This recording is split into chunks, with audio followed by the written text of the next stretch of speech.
अस्सलाम वालेकुम, welcome to Paragon kitchen. एकदम चटखारेदार और चटपटे किस्म के ये कबाब जिसको कि आज मैं बनाऊंगी बहुत इजी मेथड के साथ, और आप भी इन्हें 10 से 15 मिनट में बना के तैयार कर लेंगे।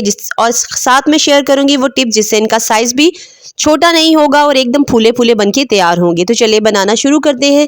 यहाँ पर मैंने एक ब्लेंडर जार ले लिया और इसके अंदर 2 टेबलस्पून आपने डाल देना है साबुत धनिया, 1 टेबलस्पून आपने इसमें ज़ीरा शामिल कर देना है, 4 से 5 अदद आपने इसमें लौंग डाल देनी है, 1 टीस्पून के बराबर काली मिर्च शामिल कर देनी है और 15 से 16 आपने इसके अंदर गोल डोडी मिर्च डाल देनी है। 1 दालचीनी का टुकड़ा डाल देना है आपने इसके अंदर, और थोड़ी सी कबाब चीनी आधा टीस्पून के बराबर डालकर आपने इन मसालों को पीस लेना है। अब यहाँ पर चॉपर ले लेंगे और चॉपर के अंदर यहाँ पर मैंने 700 ग्राम बीफ का कीमा इस्तेमाल किया है जो कि ऑलरेडी बारीक कीमा है। इसको हम डाल देंगे चॉपर में। 2 दरमियानी साइज़ के प्याज ले लेने हैं आपने और उनको अच्छे तरीके से चॉप करने के बाद उनका पानी निकाल लेना है। एक बड़ा टुकड़ा अदरक का लेकर उसको भी आपने चॉप कर देना है, वो भी इसमें शामिल कर देंगे। 5 से 6 अदद हरी मिर्चें लेकर चॉप की हुई वो भी इसमें डाल देंगे। अब यहाँ पर 1 टेबलस्पून के करीब आपने डाल देना है लहसुन का चॉप किया हुआ। अब जो हमने मसाला पीस के रखा है ना वो इसमें शामिल करेंगे 3 टेबलस्पून भरकर, और 1 से 1.5 टेबलस्पून के करीब जो बच जाएगा उसको हम बाद में यूज़ करेंगे।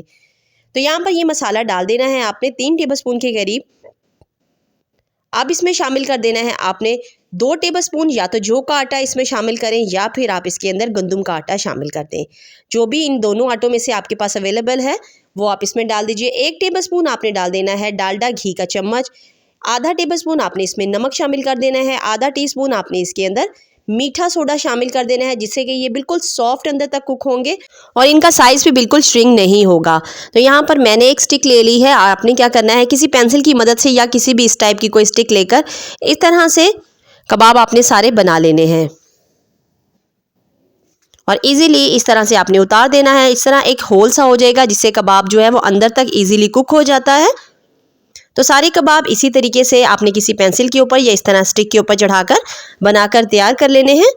तो इस तरीके से आपने सारे कबाब बनाकर तैयार कर लेने हैं। अब यहाँ पर तवा ले लेना है और तवे के ऊपर 2 से 3 टेबलस्पून के करीब कुकिंग ऑयल शामिल कर देना है।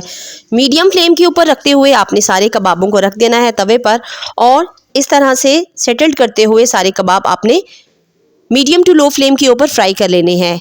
इस तरह कबाब अंदर तक कुक हो जाएंगे। जैसे ही कबाब के ऊपर से कलर थोड़ा चेंज होगा अलट पलट करने से, यानी इसका रुख आपने थोड़ा चेंज कर देना है। तो थोड़ी देर के लिए आपने इसको ढक्कन की मदद से कवर करके रख देना है ताकि मुकम्मल तौर पर कबाब जो है वो अंदर तक सॉफ्ट रहे और अंदर तक कुक होकर तैयार हो जाए। तो ये देखिए कबाब जो है मैंने 2 से 3 मिनट के लिए कवर कर दिए थे। इस तरह कबाब बिल्कुल अंदर तक कुक हो चुके हैं। अब इसके सेंटर में थोड़ी सी स्पेस बना देते हैं कबाब को एकदम बारबेक्यू का फ्लेवर देने के लिए। गरम देखते हुए कोयले को इसके सेंटर में रखेंगे और थोड़ा सा इसके ऊपर ऑयल डालकर इसका स्मोक कबाब को दे देंगे। 2 से 3 मिनट के लिए आपने बस स्मोक लगाना है जिससे इसके अंदर अच्छा फ्लेवर पैदा हो जाएगा, और चूल्हे को बंद कर देना है। अब यहाँ 1 कप गाढ़ा दही ले लेना है आपने और इसके अंदर 1 से 1.5 टेबलस्पून के करीब जो मसाला कबाब के लिए तैयार किया था वो इसमें शामिल कर देना है। साथ ही में 1 टीस्पून भरकर आपने इसमें चाट का मसाला डाल देना है। अब दोबारा से चूल्हे को ऑन कर देना है और इसके सेंटर के अंदर 1 दरमियाने साइज़ का प्याज बारीक स्लाइसेस में काटकर और 1 अदद शिमला मिर्च को डाल देना है इस तरह से, और इनको थोड़ा सा फ्राई कर लेना है। अब फ्राई करते हुए तवे के ऊपर जितना घी है, ऑयल है, वही काफ़ी है, और साथ में आपने इसके ऊपर डाल देना है वो दही जो कि हमने अभी प्रिपेयर करके रखा था।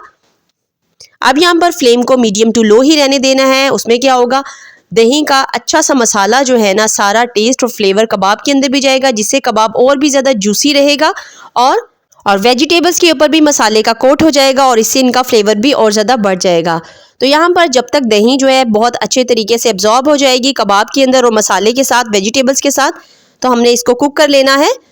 तो ये देखिए बेहतरीन किस्म का फ्लेवर जो है वो दही डाल देने से कबाब का इन्हेंस हो चुका है। अब यहाँ पर बस आपने अच्छे तरीके से इनको मिक्स करना है और चूल्हे को बंद कर देना है।